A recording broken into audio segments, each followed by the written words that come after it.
KaraokeBooks. Uncle Tom's Cabin.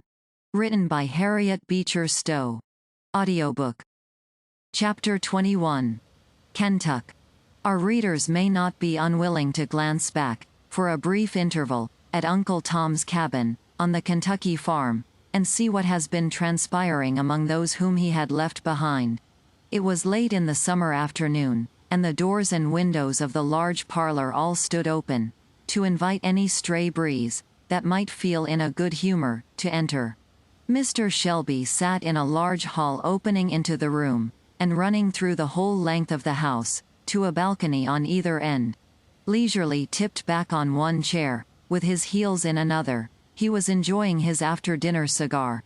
Mrs. Shelby sat in the door, busy about some fine sewing. She seemed like one who had something on her mind, which she was seeking an opportunity to introduce. "Do you know," she said, "that Chloe has had a letter from Tom?" "Ah. Has she? Tom's got some friend there, it seems." "How is the old boy?" "He has been bought by a very fine family, I should think," said Mrs. Shelby, "is kindly treated, and has not much to do." "Ah. Well, I'm glad of it, very glad," said Mr. Shelby, heartily.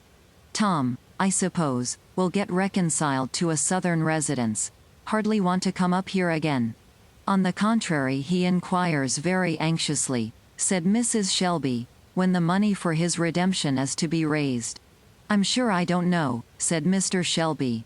"Once get business running wrong, there does seem to be no end to it. It's like jumping from one bog to another, all through a swamp. Borrow of one to pay another, and then borrow of another to pay one, and these confounded notes falling due before a man has time to smoke a cigar and turn round, dunning letters and dunning messages, all scamper and hurry-scurry. It does seem to me, my dear, that something might be done to straighten matters. Suppose we sell off all the horses, and sell one of your farms, and pay up square?" "Oh, ridiculous, Emily. You are the finest woman in Kentucky, but still you haven't sense to know that you don't understand business. Women never do, and never can." "But, at least," said Mrs. Shelby, "could not you give me some little insight into yours? A list of all your debts, at least, and of all that is owed to you, and let me try and see if I can't help you to economize." "Oh, bother. Don't plague me, Emily. I can't tell exactly. I know somewhere about what things are likely to be, but there's no trimming and squaring my affairs, as Chloe trims crust off her pies. You don't know anything about business, I tell you."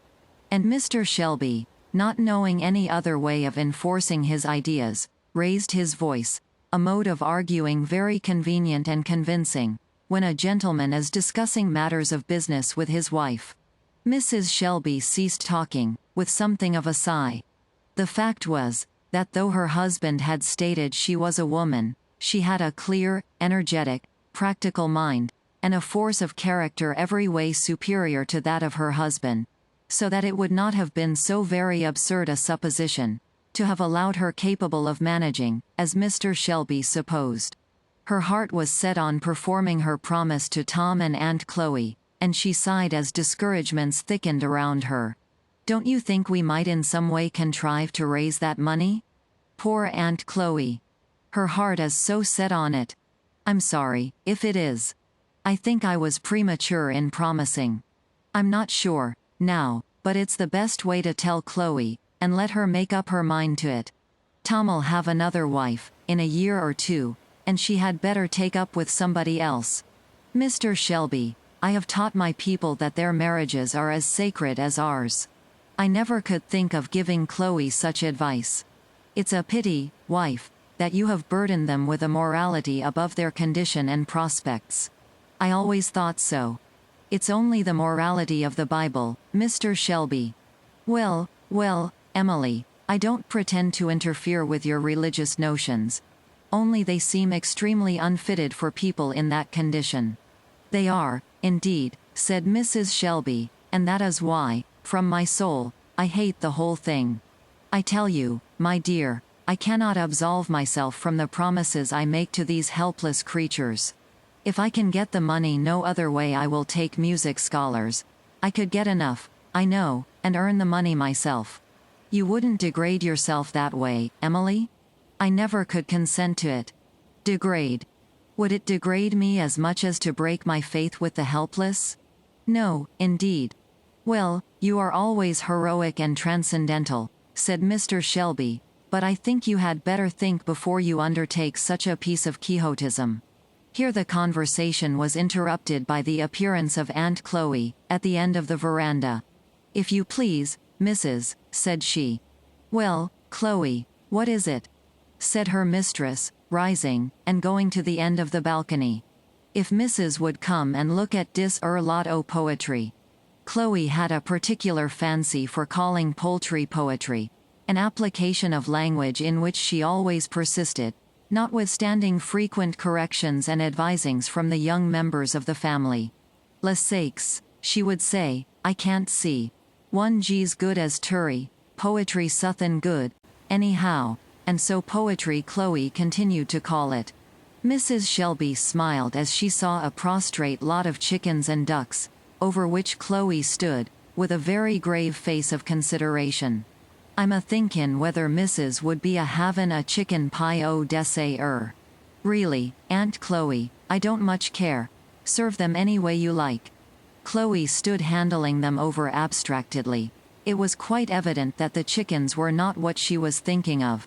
At last, with the short laugh with which her tribe often introduce a doubtful proposal, she said, Laws me, Mrs. What should Masser and Mrs. be a troublin' theirselves 'bout de money, and not a usin' what's right in der hands? And Chloe laughed again. I don't understand you, Chloe, said Mrs. Shelby, nothing doubting, from her knowledge of Chloe's manner, that she had heard every word of the conversation that had passed between her and her husband. Why, laws me, Mrs., said Chloe, laughing again, other folks hires out der niggers and makes money on 'em. Don't keep sich a tribe eatin' 'em out of house and home. Well, Chloe, who do you propose that we should hire out? Laws. I ain't a-proposin' nothin'. Only Sam he said der was one of dessay perfectioners, dey calls 'em, in Louisville, said he wanted a good hand at cake and pastry, and said he'd give $4 a week to one, he did. Well, Chloe. Well, laws, I.s.a. thinkin', Mrs., it's time Sally was put along to be doin' something. Sally's been under my care, now, dis some time, and she does most as well as me, considerin', and if Mrs. would only let me go, I would help fetch up de money. I ain't afraid to put my cake, nor pies nother, 'longside no perfectioners. Confectioners, Chloe. Law sakes, Mrs. Tant no odds. Words is so curries, can't never get 'em right. But, Chloe, do you want to leave your children? Laws, Mrs. De boys is big enough to do day's works. Day does well enough. And Sally, she'll take de baby, she's such a pert young un, she won't take no lookin' arter. Louisville is a good way off. Law sakes. Who's afeard? It's down river, somewhere near my old man, perhaps, said Chloe, speaking the last in the tone of a question, and looking at Mrs. Shelby. No, Chloe, it's many 100 miles off, said Mrs. Shelby. Chloe's countenance fell. Never mind. Your going there shall bring you nearer, Chloe. Yes, you may go. And your wages shall every cent of them be laid aside for your husband's redemption. As when a bright sunbeam turns a dark cloud to silver, so Chloe's dark face brightened immediately, it really shone. Laws. If Mrs. isn't too good. I was thinking of dat very thing. 'Cause I shouldn't need no clothes, nor shoes, nor nothin', I could save every cent. How many weeks is der in a year, Mrs.? 52, said Mrs. Shelby. Laws. Now, dear is? And $4 for each on 'em. Why, how much d dat arb? $208, said Mrs. Shelby. Why, said Chloe, with an accent of surprise and delight. And how long would it take me to work it out, Mrs.? Some 4 or 5 years, Chloe. But, then, you needn't do it all. I shall add something to it. I wouldn't hear to Mrs. Given lessons nor nothin'. Masser's quite right in dat ar. T wouldn't do, no ways. I hope none our family ever be brought to dat ar, while I got hands. Don't fear, Chloe. I'll take care of the honor of the family, said Mrs. Shelby, smiling. But when do you expect to go?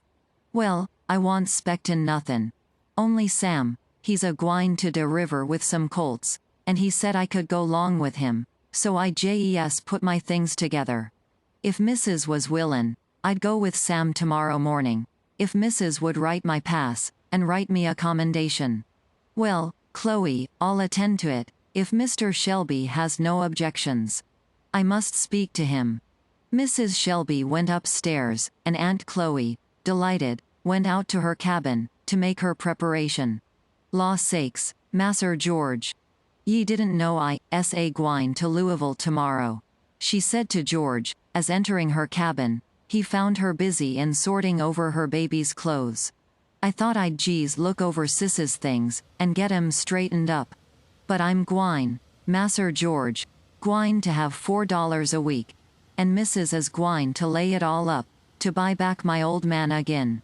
Phew, said George, here's a stroke of business, to be sure. How are you going? Tomorrow, wid Sam. And now, Mas'r George, I knows you'll sit down and write to my old man, and tell him all about it, won't ye? To be sure, said George. Uncle Tom'll be right glad to hear from us. I'll go right in the house, for paper and ink. And then, you know, Aunt Chloe, I can tell about the new colts and all. Sartin, Mas'r George. You go, 'long, and I'll get ye up a bit o' chicken, or some sich. Ye won't have many more suppers wid poor old auntie. KaraokeBooks.